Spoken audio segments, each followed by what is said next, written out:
नमस्कार, मैं हूं प्रफुल्ल केदारे और आप देख रहे हैं एसएसटी मुक्तांगण, जहां व्यक्त होंगे मुक्त विचार, मुक्त मन।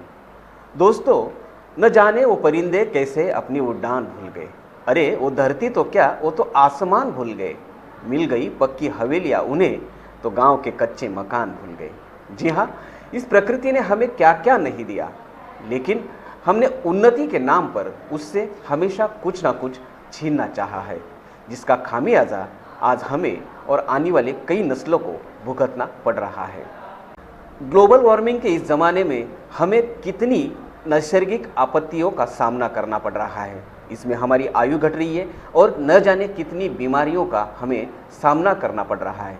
जी हाँ, इसमें भी कुछ लोग ऐसे हैं जो आने वाले संकट को देखकर अपनी एक नई राह बनाकर पर्यावरण और मानवीय स्वास्थ्य को बचाने में लगे हुए हैं। जी हाँ, उल्लासनगर में एक दशक से कचरा घन व्यवस्थापन पर काम करने वाली डॉक्टर मीना सोंडे आज हमारे बीच में है। आइए हम जानते हैं उनके बारे में और उनके समाज के प्रति इस कार्य और विचार के बारे में। उल्लासनगर जैसे गर्दी, शोर शराबा और कचरे के ढेरों के शहर में आप पर्यावरण को बचाकर जमीन पर हरियाली और समाज में खुशहाली लाने की कोशिश में जुटे हो। जिस परिसर का आप जनप्रतिनिधित्व करते हो, वहीं से इस जन आंदोलन की आपने शुरुआत की है। लोगों की स्वच्छता और पर्यावरण के प्रति उदासीनता, परिसर में बढ़ी दुर्गंधी, कूड़ा कचरा, इसके खिलाफ आपने गंभीरता से कदम उठाए हैं। लोगों में आने वाले समय के संकट और पर्यावरण का महत्व उजागर करने का आपने बीड़ा उठाया है।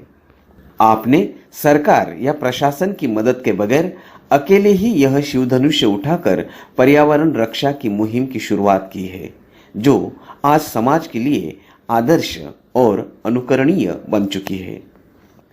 आपने लोगों में गीला कचरा, सूखा कचरा विलगीकरण का संदेश परिणामकारक तरीके से पहुंचाया है। खुद के खर्चे से 7 साल पहले निर्माण किया हुआ गांडूल खत प्रकल्प यानी केचुआ खाद प्रकल्प की वजह से आज सब्जी मंडी, होटल का गीला कचरा, इनका व्यवस्थापन होकर इनसे खाद निर्माण हो रहा है, जो गार्डन्स और निजी बगीचों के लिए मुफ्त में आप वितरित करते हो। पैसेज गार्डन, छत पर सब्जी उगाओ संकल्पना, पर्यावरण पूरक गणेशोत्सव, सीड्स राखी, शौचालय की बायो सैनिटाइजर सफाई, वृक्षारोपण जैसे समाज विधायक उपक्रमों में पहल करके आपने अपने प्रभाग तथा शहर के घन कचरा व्यवस्थापन का आदर्श उदाहरण समाज और प्रशासन के सामने रखा है। इसके अलावा आप स्त्री सबलीकरण के लिए कई सारी गतिविधियों के माध्यम से महिलाओं को शारीरिक, मानसिक, भावनिक और मूल तौर पर आर्थिक सक्षम करने के लिए कई सारे समाज विधायक कार्यक्रमों का आयोजन भी करते हो। आपके इस सामाजिक संवेदनामय कार्य को देखकर आपको मानद डॉक्टरेट भी प्रदान हुई है। आपको महाराष्ट्र आइकॉन अवार्ड, ठाणे वैभव पुरस्कार जैसे कई पुरस्कारों से सम्मानित किया गया है।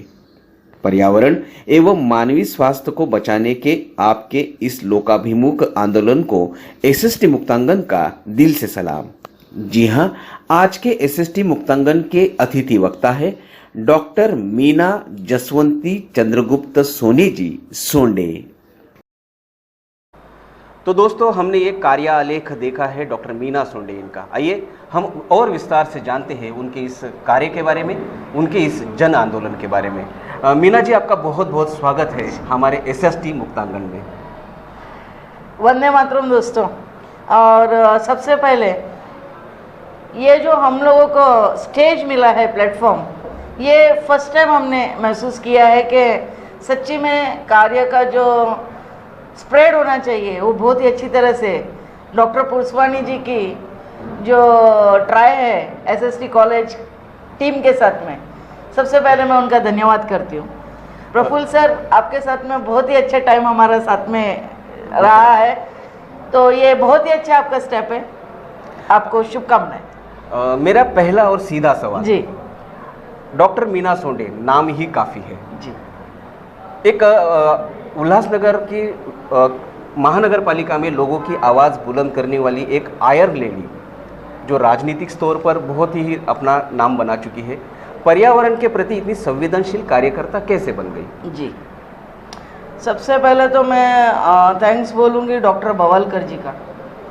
ये आईआईटी के प्रोफेसर है डॉक्टर बवालकर, और इन्होंने ना शोध निकाला है बायो सैनिटाइज़र का। बहुत ही उन्होंने 22 साल लगाए ये शोध निकालने में, और ये जैसे बायो सैनिटाइज़र मेरे लाइफ में आया और मैंने जो चेंजेस देखे लाइफ में, वो एक मिरेकल्स ही थे, मतलब जादू ही देखे थे मैंने लाइफ में हमारे। और जिस तरह से न्यूज़ देखिए, मीडिया देखिए, यहाँ हम गूगल में जाएं तो सिर्फ एक ही वर्ड यूज़ होता था आज से 5 साल पहले, अभी भी हो रहा है, ग्लोबल वार्मिंग। तो उसके लिए हमें पर्सनली हर सिटीजन्स को, हर एक इंसान को क्या करना चाहिए, उसके लिए मैंने वर्किंग स्टार्ट की। बायो सैनिटाइज़र एक ऐसा चिप है जिसमें हम लोगों ने पानी में जैसे हम उसको डालते हैं तो पानी के कनेक्ट में आने से पानी की जो ऑक्सीजन की मात्रा है वो बढ़ जाती है और नाइट्रेट की मात्रा घट जाती है। नाइट्रेट जहाँ पे कम होगा वहाँ पे बदबू नहीं होगी, कीड़े नहीं होते, मकोड़े नहीं होते, छिपकलियाँ, कॉकरोचेस ऐसी कोई चीज़ नहीं होती, क्योंकि वो बदबू को अट्रैक्ट करके ही वहाँ आते हैं। तो ये जो चीज़ है बायो सैनिटाइज़र, उसके माध्यम से मैंने काफ़ी प्रोजेक्ट्स भी किए। आपने यह जब जन आंदोलन शुरू किया, मुझे लगता है 7-8 साल हो चुके होंगे, लेकिन इसके पहले की उल्लासनगर की स्थिति क्या थी? कि ग्रीन उल्लासनगर, क्लीन उल्लासनगर, आपका निरीक्षण क्या रहा? जी देखिए प्रफुल्ल जी, अभी भी वही हाल है उल्लासनगर में, क्योंकि न सिर्फ एक अकेली मीना सुनने, इसमें सभी को पार्टिसिपेट होना पड़ेगा, हर एक इंसान को होना पड़ेगा। अगर और एडमिनिस्ट्रेशन का काम है सफाई करना और नगर सेवक का काम है एफर्ट्स लगा के सफाई करवा के लेना, तो एक सिटीज़न का काम है इसमें सफाई रखना। हम क्या करते हैं, जब कुंडियाँ बढ़ जाती है तो हम उसके नीचे कचरा फेंक के आते हैं। तो मॉडर्नाइजेशन हम लोग ने सिर्फ अपने कपड़ों में लाया है, विचारों में नहीं लाया है। बिल्कुल बिल्कुल। अगर हम मॉडर्नाइजेशन अगर हमारे विचारों में आए, वेस्टर्नाइजेशन जिस तरह से फॉरेन की हम कपड़ों में बदली की हुई है, हमारे रहन सहन में बदली की हुई है, उस तरह से हमारे बाकी के कामों में भी हमें चेंजेस लाना पड़ेगा। कचरा जो हमारा है वो हमारा है, जब तक हम उसके लिए स्वार्थी नहीं बनते तब तक हम कुछ नहीं कर सकते। इसके लिए हमारा कचरा जो हम उठा के इसे फेंक देते हैं, तो आप क्या करते हो, आपका घर साफ करने के लिए वो कचरा उठा के, हाँ मेरा घर साफ है, मगर एक नगर सेवक के लिए समाज को प्रदूषित कर देते हैं हम नगर सेवक हैं, हमारे लिए पूरा पैनल घर है, होता है। तो आप आपके घर का कूड़ा मेरे घर में फेंकेंगे, मैं वो साफ करूंगी, फिर हम वो डंपिंग ग्राउंड्स, आने वाली जो ये है जनरेशन ना, आने वाला जो युग है उसमें अगर क्रांति होगी, रिवॉल्यूशन होगा, तो वो सिर्फ और सिर्फ डंपिंग ग्राउंड्स पे होगा, क्योंकि हमारे पास लैंडफिल्स है नहीं, डंपिंग ग्राउंड्स के ढेर बढ़ते जा रहे हैं। तो उसे किस तरह करना है, पहले तो सेग्रीगेट करना है, आपका ग्रीन कचरा वहाँ का वहाँ ख़त्म करना है, और ड्राई कचरा आपको उसे भी रिसाइकिल किस तरह से करना है वो एडमिनिस्ट्रेशन करेंगे। तो ये एक जॉइंटली प्रोग्राम होता है, ये मैंने समझा, और मैंने कम से कम आज से 8 साल पहले ये ग्रीन कचरे का प्रोजेक्ट चालू किया और अपने खर्चे से किया, ताकि हम इसमें एक पायलट प्रोजेक्ट बना सकें। मैं पूछना चाहता हूँ कि ये नौबत क्यों आती है कि अपने खर्चे से करना पड़ता है? क्योंकि देखिए, एक शिष्टाचार होता है कि हमारे शहर के बारे में गलत नहीं कहा जाए, लेकिन टी चंद्रशेखर जो यहाँ के आयुक्त रह चुके हैं, उन्होंने कहा था कि इस धरती पर अगर कहीं नर्क है तो उल्लासनगर है। अगर इतनी बड़ी व्यक्ति ऐसे स्टेटमेंट करते हैं तो ये हमारे लिए गंभीर बात है। तो यहाँ के जनता हो या प्रशासन हो या प्रशासक हो, इतने गैर जिम्मेदारी कैसे रह सकते हैं? और आप जैसे लोगों को क्यों कमर कसनी पड़ती है कि खुद के खर्चे से ऐसे कोई जन आंदोलन खड़ा करें? देखिए प्रफुल्ल जी, मैं टॉस में विश्वास करती हूँ, क्योंकि कॉइन रहता है उसके 2 साइड रहते हैं। ये सही बात है कि हमारा शहर बहुत ही छोटा होने की वजह से और पॉपुलेशन हाईएस्ट होने की वजह से काफ़ी समस्याएं हैं उल्लासनगर में। तो समस्या है, सुधर नहीं सकता, नरक है, ये बोलने का ठीक है, उनका अभिप्राय वो था, हमारा अभिप्राय था कि हम उसको कहीं तो चेंज करें। अगर हम कुछ भी पायलट प्रोजेक्ट चालू करें तो वो देख के दूसरे प्रोजेक्ट्स होने चाहिए। तो हमारे जैसे पित्त अभी जैसे मैंने बनाए, हम लोगों को फंड्स अवेलेबल नहीं था, क्योंकि कॉरपोरेशन लेवल का आप सभी को पता है जो फंडिंग रहती है वो हमारे उल्लासनगर में कभी भी एक्स्ट्रा फंडिंग नहीं होती है। तो ये कचरा मतलब वो सभी नगर सेवकों का उस तरह से सोच नहीं रहती है अभी भी आप देखिए अगर 50% लेडीज रिजर्वेशन है तो अभी सब लेडीज उस तरह से एक्टिव नहीं होती है, बिल्कुल। उनके घर के लोग एक्टिव रहते हैं। तो जिस तरह से एक लेडीज अपना घर संवारती है तो डेफिनेटली पैनल भी संवारेगी। वो उसमें एक ममतत्व रहता है, माँ का बिल्कुल, एक ये रहता है, अट्रैक्शन रहता है कि हम किस तरह से परिवार को अच्छा संभालने करें। की भावना होती है। यस, तो आज मेरा पैनल मेरा परिवार है, तो मुझे अपने पैनल के लिए क्या करना है उसमें मैंने फिर ये हमारी कॉरपोरेशन अगर नहीं कर पाई तो एटलीस्ट मैं क्या कर पाती हूँ, उतना लेवल में नहीं कर पाऊंगी, छोटे लेवल में करूंगी। हम लोग ने वो पायलट प्रोजेक्ट बनाया। तो आपने जो ये गांडुल खत प्रकल्प जिसे कहा जाता है या केचुओ खाद जी, प्रकल्प, वर्मी कल्चर, तो ये बहुत अच्छी क्रांति थी, एक परिवर्तन का पहला कदम था आपके थ्रू उल्लासनगर में। तो इसकी प्रेरणा कहाँ से मिली, उसका एक्टिवेशन कैसे हुआ और आज कौन से स्तर पर है वो? मैं हमारी माननीय ज्योति कालानी जी का इसमें नाम लूँगी, क्योंकि उसमें ज्योति भाभी और मैं मालेगांव में जो फर्स्ट वर्मी कल्चर का जो प्रोजेक्ट हुआ था, तो हम दोनों गए थे, वहाँ पे विज़िट किया। और ज्योति भाभी खुद इतनी एक्टिव थी, उन्होंने उधर से ही, मुझे याद है 2006 में हमारे अपने सैनिटरी ऑफिसर थे खरात सर, डॉक्टर खरात, उनको वहीं से फ़ोन किया था कि हम यहाँ पे ऐसे प्रकल्प देख रहे हैं, आप वो करिए। तो वो भी बहुत एक्टिव थी और हम लोग वहाँ से प्रेरणा लेके आए थे कि हमें कुछ करना है। मगर जिस तरह से वो जैसे बता रहे हैं, यूएमसी में काफ़ी ऐसा हमारा समय गया है जहाँ पे फंड अवेलेबिलिटी नहीं रहती थी। तो 2006 में जो हमारी विजिट हुई, वहाँ का हमने प्रेरणा लेके आए और आखिर में ऐसा हुआ कि 2015-16 तक भी ये काम नहीं हुआ। तो फिर मुझे ऐसा लगा कि अभी हमें ही ये खुद ही करना चाहिए। और जिस तरह से मैंने आपको बताया कि बायो सैनिटाइज़र जो हमने यूज़ किया, वो पहले मैंने अपने घर में यूज़ किया, क्योंकि मेरे घर में 6 डॉग्स थे। तो वो डॉग्स का जो सुसु और पॉटी होता था वो हमारे पैसेज में ही होता था। तो उसे साफ करने के लिए हमें कम से कम मिनिमम 70 से 80 litre of phenyl every month लगता था। वो हमारा रुक गया, हमारे सब केमिकल्स रुक गए, सिर्फ पानी से हम वो वॉश आउट करते थे। तो वही बायो सैनिटाइज़र यूज़ करके हम ग्रीन कचरा कहाँ पे ख़त्म कर सकते हैं, उसके लिए कॉरपोरेशन से मैंने बातचीत किया। नितिन कापड़निस सर हमारे डीएमसी आए थे, यंग और डैशिंग डीएमसी थे, उनके मदद से हमने बाजी मंडी जो सब्जी मंडी है 5 नंबर की, उसके पास ही वो जगह बनाई ताकि सब्जी मंडी वाले इजीली वहाँ पे डाल सके, उनके लिए अलग से लेबर लगाने की ज़रूरत नहीं पड़ेगी। तो उसमें खाली सब्जी मंडी का सब्जी आती है कि और भी उल्लासनगर का गीला कचरा उसमें समाविष्ट हो सकता है? हो सकता, हाँ उसमें हो सकता है, मगर क्या कर नहीं रहे हैं। अच्छा। उसमें हम लोग फ्लैश भी डाल सकते हैं, सी फूड्स डाल सकते हैं, मीन्स जो चिकन का जो मच्छी मार्केट के जो पीसेज हो वो भी डाल सकते हैं हम उसमें।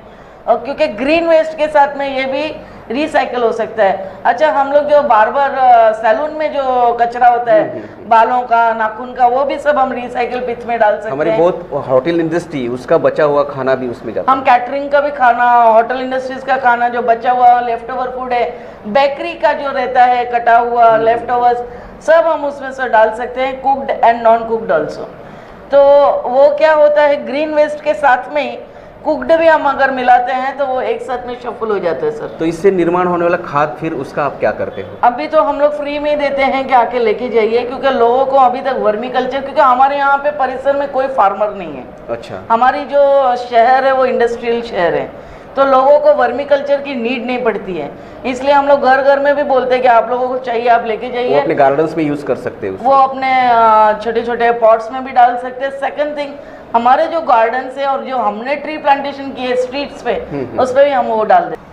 तो मीना जी, आपने बार बार जिक्र किया है कि आपके अच्छे काम में कई प्रशासनिक अधिकारी होते हैं जो हाथ भी बटाते हैं, कुछ उदासीन भी रहते हैं, जैसे कि आपने नितिन कापड़निस का अभी आपने नाम लिया। साथ ही साथ मैं योगेश गोडसे सर जो थे हमारे, उनको भी थैंक्स बोलूँगी।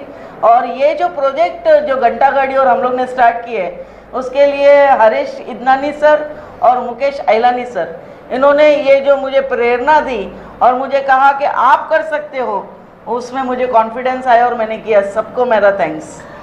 आपने बायो सैनिटाइजर शौचालय के माध्यम से भी उल्लासनगर के कई जो पुराने 50-50 साल से शौचालय उनको स्वच्छ करने में पहल की है। तो ये उपक्रम बाद में बहुत शहरवासियों ने अपनाने की कोशिश की। तो ये कॉन्सेप्ट क्या थी? मैंने जिस तरह से बताया कि जो बायो सैनिटाइजर है वो पानी में डालने से नाइट्रेट कम होता है, और कहीं पे भी आप देखें कि ऑक्सीजन की वैल्यू बढ़ गई तो ग्लोबल वार्मिंग खत्म होती है सर। बिल्कुल। तो हम लोगों ने क्या किया, एमएमआरडी के जो टॉयलेट्स अभी न्यू बने उसमें 16 सीटर टॉयलेट्स जो है उसके जो अंडरग्राउंड पानी की टैंक है उसमें हमने बायो सैनिटाइजर डाल के उसको यूज़ किया पहला। तो हमने देखा कि उसमें भी फिनाइल या डीडीटी पाउडर या मलेरिया ऑयल कुछ भी डालने की नीड नहीं पड़ती है। और जहाँ पे यूरिनरी था सर, लोग दो ये हैंकीज लगा के वहाँ से पास होते थे, अभी वहाँ पे बैठ के हम खाना खाते हैं सर। तो इतना उसका बदबू पूरा खत्म हो गया। और यूरिनरी का जो पास आउट था वहाँ पे हजारों मक्खियाँ बिन बिनाती थी। हाँ, उसके दाग भी बहुत ब्लैकिश, तो वो अभी वाइट भी हो गया है और एक भी मक्खी वहाँ पे नहीं आती है। ये सब चमत्कार मैंने बायो सैनिटाइजर का अपने लाइफ में देखा है। आपने शुरू की हुई पहल जो टेरेस बगीचा हो या अपने कुंडियों में सब्जियों की मंडी लगाना हो या सब्जी उगाना हो, यह भी काफ़ी लोकप्रिय रही है। तो आज इस माध्यम से पुनर्वा एक बार उसका उच्चार करके लोगों तक वो कॉन्सेप्ट कैसे पहुंचा हो गया? सर एक्चुअली क्या हो गया, पेंडेमिक बहुत ही अच्छा रहा मेरे लिए। पेंडेमिक टाइम में हम लोगों ने घर में बैठ के ये सब न्यू तरीके चूज़ किए। मैं न्यू जनरेशन को भी आज की यही बोलती हूँ कि आपके हाथ में गूगल जैसा बहुत ही बड़ा एक इंसाइक्लोपीडिया है आपके हाथ में। आपको उसको घुमाना किस तरह से है वो आपको सीखना है। ये भी एक टैक्ट एक्टिविटी है। तो मैंने उसे घुमा के उसमें से काफ़ी गार्डनिंग है बोलिए या फिर हैंडीक्राफ्ट्स के काम बोलिए, इस तरह से उसमें सीख के मैंने अपना टाइम लगा। तो अभी जो मेरा घर का माहौल है ना वो इतना ग्रीन है कि ऑलरेडी सुबह भी उठेंगे तो वो ग्रीन सब देख के, और ऑर्गेनिक भाजियाँ मिलती है, टोमेटोज है, बैंगन है, करेले हैं, बहुत इजीली हम हमारे छत के ऊपर भी उगा सकते हैं। उसके लिए कोई आपको बालकनी की ज़रूरत नहीं, उसको टेरिस की ज़रूरत नहीं, और ना ही कोई बोलेंगे कि मैं चाल में रहती हूँ मुझे जगह नहीं है। कम से कम आपकी छत तो है ना, तो छत आपको दो टाइप का काम कर सकती है। एक तो आपका प्लांटेशन भी दे सकती है, दूसरा बारिश का पानी आपको ज़मीन में भी डालने में मदद कर सकती है।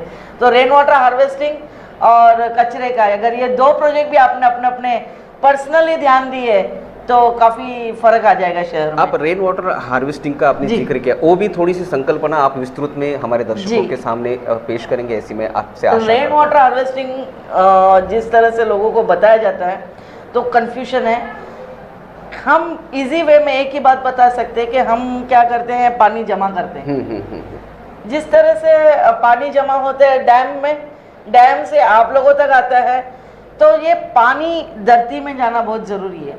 पहले के ज़माने में क्या था, ओपन लैंड्स रहते थे और डामरीकरण के रास्ते रहते थे। अभी तो सीमेंट कंक्रीट के रोड आ गए। हाँ, तो प्रफुल्ल जी वो सीमेंट पानी रुकाता है, वो धरती में जाने नहीं देता है। तो हम क्या करते हैं, हमारे जो घर की जो छत है उसका पानी हम डाल देते हैं। हमें स्टोरेज की नीड नहीं है, मत बनाइए। एटलीस्ट वो 8 फुट तक नीचे किस तरह से पानी जाना चाहिए वो इजीली हम कर सकते हैं। तो आपसे निवेदन है, अगर आप घर बना रहे हो या कुछ कंस्ट्रक्शन कर रहे हो या रिनोवेशन कर रहे हो, रेन वाटर हार्वेस्टिंग ज़रूर डालिए आपके एरिया में। आजकल देखा जाता है कि उत्सवों के नाम पर हम बहुत पर्यावरण की हानि करने पर तुले हुए हैं। तो जैसे कि आपने पर्यावरण पूरक गणेशोत्सव हो या होली हो या आपने अभी कोई भी हो फेस्टिवल, कोई भी फेस्टिवल, तो उन्हें हम पर्यावरण के हित में किस तरह से मनाएं? देखिए, मैंने आपको बोला कि पैंडेमिक आया तो वो काफ़ी कुछ सिखा के गया है हमें।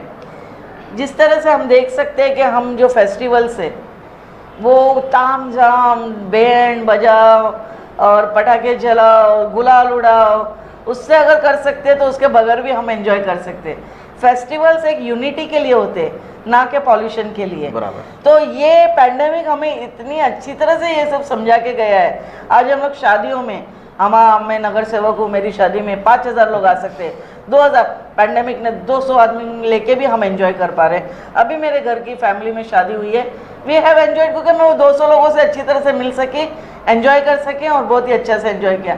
तो पैंडेमिक ने जो हमारी जो पॉल्यूशन है वो कम करने के लिए हमें काफ़ी अच्छा मार्गदर्शन दिया है। फेस्टिवल्स चाहे कोई भी हो, जिस तरह से सरिता खंचनानी मैडम हमारे उल्लासनगर में बहुत ही अच्छा वर्किंग कर रही है, नॉइस पॉल्यूशन पे, एयर पॉल्यूशंस पे, वाटर पॉल्यूशंस पे हम लोग काम कर सकते हैं। तो ये जो फेस्टिवल्स है, ना सिर्फ हिंदू ये फील करें कि ये सब हमारे इसमें रुकाते हैं, हर मज़हब में क्रैकर्स होते हैं, ये होते हैं। अगर आपने रुकाया तो डेफिनेटली हम दूसरों को बोल सकते हैं, अगर हम ही नहीं रुकाएंगे तो दूसरों को कैसे बोलेंगे कि तुम्हारे फेस्टिवल में ये तुम जला रहे हो। तो मिलजुल कर पर्यावरण को हमें एक साथ मिलकर काम करना पड़ेगा। अकेले मीना सोंडे कुछ नहीं कर सकेगी, हर एक को मीना सोंडे बनना पड़ेगा। दोस्तों, तो हर एक को मीना सोंडे बनना पड़ेगा। जैसे कि आपने कहा कि समाज में यह जागृति आनी चाहिए, ज़रूर। तो वैसे प्रशासन हो या प्रशासक हो, उनमें भी आनी चाहिए। हमारे उल्लासनगर के डंपिंग ग्राउंड का सवाल कितने सालों से जल रहा है, तो आप एक जनप्रतिनिधि हो, तो महासभा में इसके बारे में आपने क्या क्या पहल उठाने की कोशिश की? देखिए, हो सकता है मेरी काफ़ी बातें कड़वी लगे, क्योंकि अवेयरनेस बहुत ज़रूरी है। ये सिर्फ एक मुद्दा नहीं है कि हमारे शहर से उठा के हम दूसरे शहर में लेके जाएं। डंपिंग ग्राउंड ख़त्म कैसे करें उस पर हमें ध्यान देना है। अगर हम ग्रीन वेस्ट घर के घर में ख़त्म कर रहे हैं, उससे आप मैन्योर बनाएं या फिर एंजाइम बनाएं, जो भी आपको इसमें मदद लगेगी हमसे आप बोल सकते हैं, हम वो करेंगे आपके साथ में। आपको ट्रेंड भी करेंगे, आपको अवेयर भी करेंगे। गूगल पे मेरे यूट्यूब पे मेरे वीडियोस भी चलते हैं। अगर आप ग्रीन वेस्ट ख़त्म कर देते तो बदबू पूरी तरह से ख़त्म हो जाती है, क्योंकि सूखे कचरा अगर आप 100 दिन भी अपने घर में स्टोर रूम में रखोगे तो उसकी बदबू नहीं आती है। जैसे प्लास्टिक हुआ, लकड़ी हुई, ग्लास हुआ, ये सब चीज़ें बदबू नहीं देती है। बदबू क्या देती है? ग्रीन जो हमारा किचन का कचरा है या कोई भी वेजिटेबल मंडी का है, होटलों का है, गीला कचरा, ये गीला कचरा जो है वही बदबू फैलाता है। अगर हम डंपिंग ग्राउंड में गीला कचरा सूखा कचरा एक साथ करते गए तो वो पहाड़ बनते ही जाएंगे, उससे कम नहीं होंगे। तो गीला कचरा हमें घर का घर में अगर ख़त्म करें तो डंपिंग ग्राउंड्स की हमें नीड ही नहीं पड़ेगी और बदबू और शिफ्टिंग की भी नीड नहीं पड़ेगी।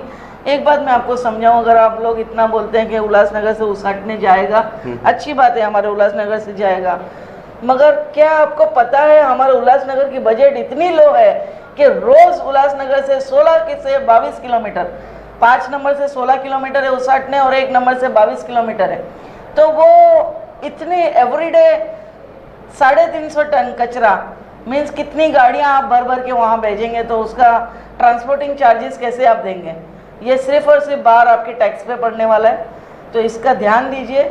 आपको अगर आवाज़ उठानी है तो सही वे में उठाइए कि हमें सेग्रीगेशन करना है। मीना जी, आपने अपने एक पहल करके इस डंपिंग ग्राउंड को बदबू फ्री करने का बहुत अच्छा प्रयास भी किया था, जो सक्सेस भी हुआ था काफ़ी हद तक। लेकिन क्या होता है कि ये तो रही प्रशासन की बात, लेकिन लोगों को भी हमारे अधिकार पता होते हैं, लेकिन हमारे कर्तव्य जो है वो पूरा करने में कहीं ना कहीं वो पीछे हट जाते हैं। तो ऐसे लोगों को आप क्या कहना चाहोगे? हम कहीं ना कहीं नहीं, 90% अपनी ड्यूटी से पीछे हट जाते हैं। तो आप लोगों को एक ही निवेदन है और कुछ नहीं, अपना कचरा आप संभालें, क्योंकि कचरा हम ही कर रहे हैं, हमें ही संभालना है। अगर ये टेंडेंसी आ गई तो उल्लासनगर जैसा कोई भी सुंदर शहर नहीं होगा।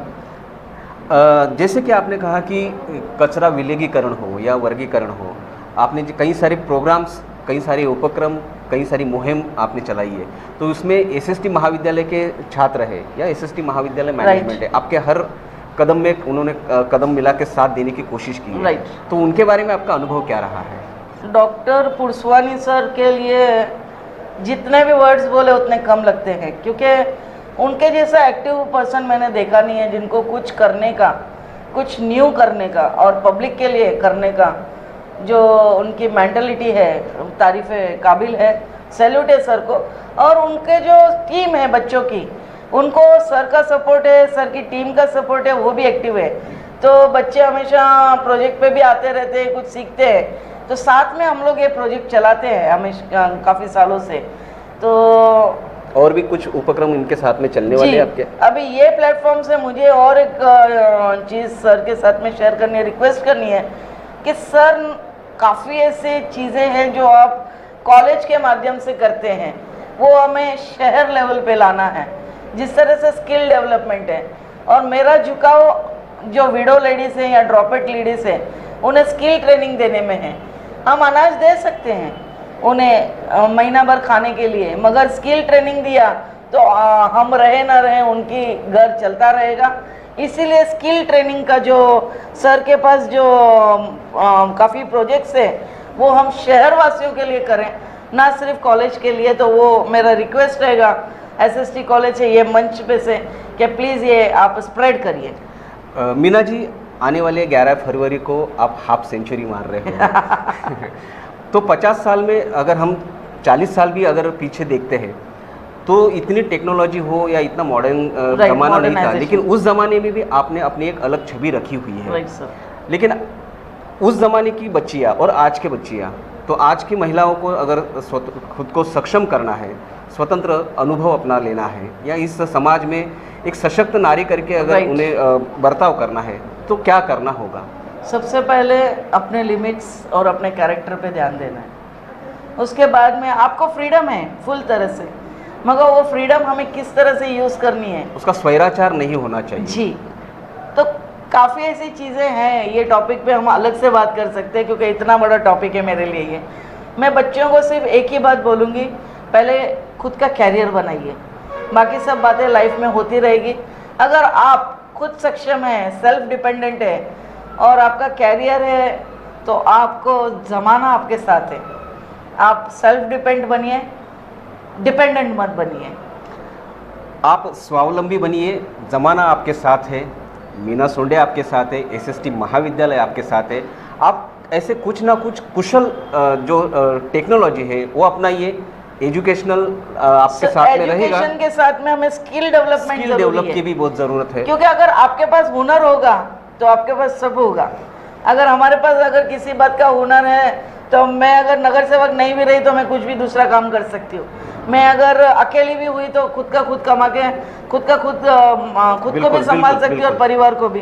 तो ऐसी चीज़ें लाइफ में हमने पेंडेमिक में भी देखी है कि अच्छे 30, 32, 35 साल के बच्चों को हार्ट अटैक आ रहा है, तो उनके पीछे जो परिवार रह जाता है उसमें अगर स्किल डेवलपमेंट है, उनके पास कोई हुनर है, तो वो खड़ी रह सकती है। और आज की नारी सबसे भारी अगर आपके पास हुनर है, आपके पास स्किल है, राइट, तो आपको एजुकेशन के साथ में उसको बरकरार रखना है और एक सशक्त नारी बनने के लिए आपको कोई रोक नहीं सकता है। राइट, न किसी की हिम्मत होगी कि आप पर जुल्म करे। जी हाँ दोस्तों, इसी नोट पर, इसी उत्साह भरे चेतनामय संदेश के साथ हम इस चर्चा का यहाँ पर अंत करते हैं। मैं आपका बहुत बहुत आभार व्यक्त करता हूँ कि आप यहाँ पर आए और हमारे दर्शकों को, हमारे छात्रों को प्रेरित किया। Thank you to SST college Purushwani sir. जय हिंद।